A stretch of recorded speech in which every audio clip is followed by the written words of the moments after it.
Welcome to Act 4, where we have upgraded from a wanderer to a dweller. We're now an official citizen of whatever city this is. We now dwell here. I'm sure the names for these acts definitely meant something to the developer, but I have no idea what. I'm sure the story of this game definitely meant something to the developer as well, but again, I have no idea what.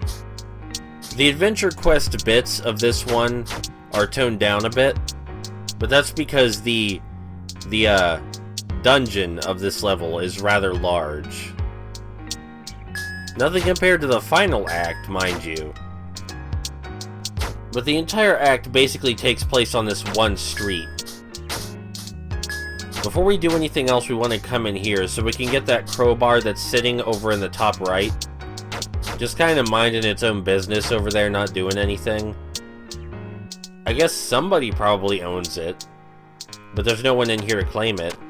Also a very depressing house, just a couch and a trash can. These four samurai are lined up in a way that it's very, very difficult to draw them out one at a time, but still possible. Theoretically. We haven't fought enemies vertically like that in a while, but it's just as easy as fighting them from side to side. There is a person who tells us that the crowbar is here. Well, they don't tell us that it's here, but they tell us to get it. But their dialogue doesn't change after we retrieve it. So there was no reason to go talk to them first. The only reason I do that in the other acts is because we would miss some dialogue. I've mentioned the potential elements of frustration in this game a few times. But if you thought getting cigarettes for those guys blocking our path was a bit frivolous, wait until you see what they want this time. I would also like to point out that whenever the game puts one of these fire-spitting enemies at the front, it's difficult to take them out without luring in the enemies behind them and getting yourself beaten to death. But that's what that lamppost was for. Or at least that's what I repurposed it for. I don't know if that's what it was intended to be used for in the game design. If we talk to this guy, we can see that we can't enter the mart until the power's on. And you bet we're going to need to go in the mart, because otherwise why would he be there? All the important buildings have people standing in front of them. It can be more difficult to lure these fire-spitting enemies than other enemies, because they're content to stay at a distance, so you have to repeatedly bait them to get them to move. Let's see what these two clowns want this time. Just some bubblegum. That shouldn't be too hard, right? We turn the power on, go inside the mart, grab some bubblegum off the shelves, and we're done here.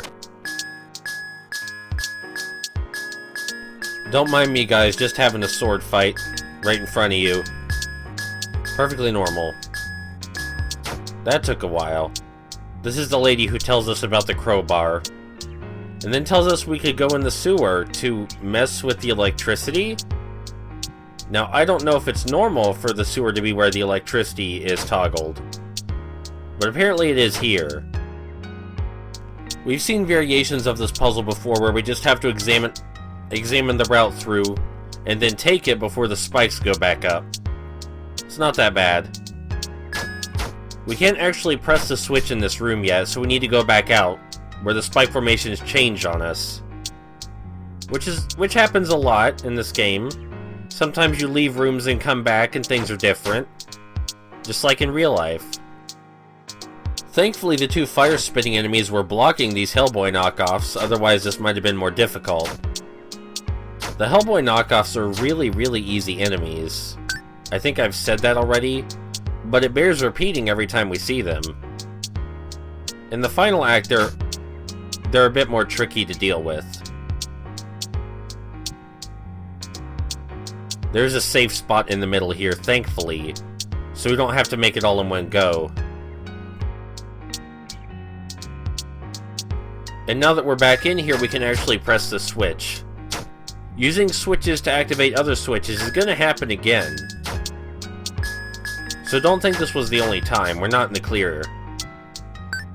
In fact, it's going to happen again in this very act. But at least now the power to the mart is on, so we can go get those guys their goddamn bubblegum. I actually really like the two characters that are always blocking your way and asking you for shit. because it's just so unapologetic. It's the same two people every time, and they only ever do one thing, and that's block your way. Oh, and in case you're wondering if all this stuff they're asking us for is building up to something, or if they're going to be important in the end game or something like that, they're not. They're really just there to block your way.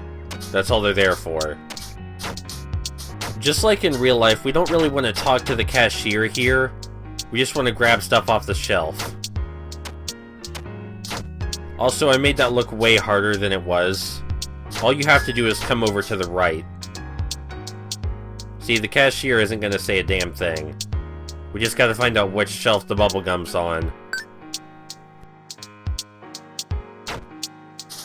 Unfortunately, we can't just run past the enemies and rush to the guys who need the bubblegum. Believe me, I've tried that before. Doesn't work out. Really, there are very few instances in the game you can do that at all. And now it's time to make the jumps to the largest office building in the game, and by extension, the largest dungeon. Kind of. Either way, the point is that it's very large. I do like the atmosphere it presents, though. Having to take such a long climb up here really sets it up as a very important place. And it does play some of my favorite music in the game. I was wondering if there was something about office buildings in this game, like something the developer was trying to get across about them, or if office buildings and large buildings in general were just the easiest way to do dungeons, so to speak. Anyway, in this room is a puzzle I really don't like. It's a trial and error puzzle. We have to figure out the exact order in which to press the buttons, otherwise the spikes come out of the floor and kill us. As far as I can tell, there were no hints as to which order you have to press the buttons. Maybe I'm missing something, but there doesn't appear to be any hints. So it's just trial and error. I mean, it's a short section, but we're gonna see this puzzle again later, which is unfortunate. Because the game has so few repeating puzzles, I'm not sure why this would be the one you choose to repeat. I believe I do recall the correct order in which to press them, though, so you only have to see me in this room one time. As opposed to dying over and over trying to figure out which way to do it. Can't say as much for when the puzzle repeats itself. But we'll worry about that when we get there. I guess there is an even worse trial and error puzzle than this one. It's also in the final act. I don't see it as worse anymore because I've had to memorize it to get through the level, you know, at all. But it is worse.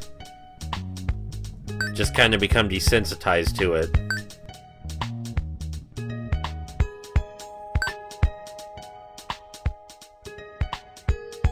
This room starts out kind of mean, but the only advice I can really give is that you might want to go after the fire-spitting enemy first.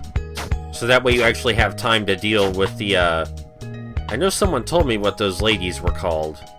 Rokurokubi, I think? I hope I'm pronouncing that right. But they seem to be based on a kind of yokai from Japanese mythology. And I know that the fire-spitting enemies are too. Definitely. Probably meant to be a type of fox, but there are so many different foxes in Japanese mythology that I couldn't begin to tell you which one in particular. Maybe it's just a general thing. We can't enter the door next to us until we press the switch on the far right, and we have to be careful not to enter the door when we press the switch. That has happened to me, and it's frustrating. The way this room starts is also very mean. I do think the two samurai are definitely the bigger threat, so I always try to take them out first. After that, though, the room isn't so bad. You even have a couch here to hide from some of the enemies. Obviously, what we need to do is talk to the computer on the far left to turn off the spikes. We've done that once before. You might have noticed that as the game goes on, it increasingly puts us in the middle of a group of enemies as soon as we enter a room. Yeah, it'll keep doing that with more and more frequency. So you just have to kind of get used to it. That was one of the main criticisms of this game that I've noticed, is that the game keeps dropping you into rooms where the enemies immediately notice and rush at you. But I don't think that really matters, because you restart at the beginning of the room instantly. This next room up here is a good example of one that I think frustrates people a lot. All 4 of these samurai notice you as soon as you enter the room, and if you're used to having to block the samurai before attacking them, you might be kind of frustrated because they come at you from multiple sides. But really, it's as simple as taking out the first couple quickly, and then you can finally block. Because the last 2 are kind of in a conga line. Come at you single file.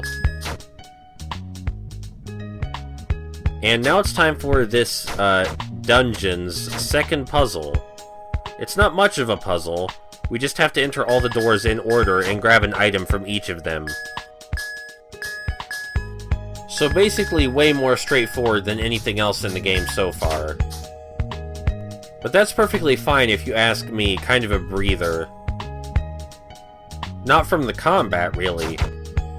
But after that trial and error puzzle a few rooms ago, you know, you probably don't want any more of that. So each of these rooms has a book in it that's guarded by some enemies. In order to lower the spikes to get the book, we have to press the computer. Teaming up the Hellboy knockoffs with the Extendo Neck Lady is actually a very good choice. It's a shame that sometimes the Hellboy knockoffs get stuck, thus mitigating the challenge entirely. The book is very precise about where it wants to be touched at. There we go. So yeah, we just repeat this for the next couple rooms. And in spite of my very best efforts to cheat and run straight to the next door, it's not working out. Sometimes I wonder if making all the enemies respawn when you leave the room was the best decision. But you come at the room from a different angle every time you leave and come back, unless you just keep dying. So I don't think it's that bad. This room a lot like the previous one, except now the computer's on the left side. Switching it up a tiny bit. Again, we still fight the Hellboy enemies by themselves, though, where they are very easy. This book puzzle means that we're kind of near the end of the dungeon, but nowhere near the end of the level just yet. There's a bit more to go through. So I'm sure right now you see how to solve the book puzzle. We simply run up to the bookshelves and insert the colored books in the appropriate slots. We don't even get to choose which book we put in which slot, so it's not really much of a puzzle. Very automated. As was said at the beginning of this video, this is the penultimate level, so we're almost done with the game. Very short game, but if it were any longer, I think it might suffer from that. Because really, we've seen almost all of the design by now. And it's entirely done introducing new enemy types as well. So really, it's just about how many different... What's the word I'm looking for? It's just about how many different combinations you can possibly put the different enemies in. And since the strategy for dealing with each of them is fairly one-dimensional, mixing them together doesn't add that much extra variety. But I think he knew when it was a good time to end it. Once again, the game is stacking these 4 samurai right next to each other, so they're difficult to take out separately. And they're stuck on something. I'm not sure what they're stuck on, but they're stuck. Or they were. And now we can exit the building, and after we take out these guys, get some of the more interesting dialogue in the game. Gonna have to wait until we're safe, though. Alright. So yeah, this character directly references our character's suicide. That's how I know I'm playing as the same character. We don't know why we committed suicide, or what made our suicide less meaningful, and we're never going to find out. But something made it less meaningful, and surely there is a reason we did it in the first place. This is a long-ass sidewalk, maybe the longest room in the game. And if we die, we do have to start back from where we exited the building at. So it's a bit of a gauntlet, but again, the lampposts make things a lot easier for us. If you thought things have been surreal so far, they get a lot more so in this next act. I'm just telling you this now so you'll have incentive to watch it, of course. Because the next room is when the next act starts. And I'll see you guys next time for the final act, where we enter a Japanese castle in the middle of a city.